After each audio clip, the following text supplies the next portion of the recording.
17 Pro Max degan modelni eshitdim, lekin 17 Max degan planshetni endi eshitishim. Eng qizig'i ikkita sim karta o'qir ekan, 16 ga 1 terabayt bo'lar ekan. Shunaqa klaviatura, mishkalari ichidan chiqar ekan.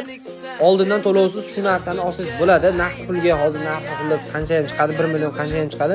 Lekin bo'lib to'lashga 296 ming so'mdan bo'lib to'lasangiz bo'lar ekan. Ranglari ham shu 4 xil, har xil ranglari bor ekan. Hozir qanaqa qilib olishni hozir o'rgatib qo'yaman. Buning uchun Yandex'ga kirasiz va bu yerda market bo'limiga o'tib olasiz. Market bo'limiga o'tib turib, qidiruvga xullas nima edi? 17 Max planshet yozasiz. 17 Max planshet siz chiqar ekan, o'ziga yoqqan tanlaysiz. Musomashtda 1 million 234 ming so'mga turibdi. Xuddi shuni tanlaysiz.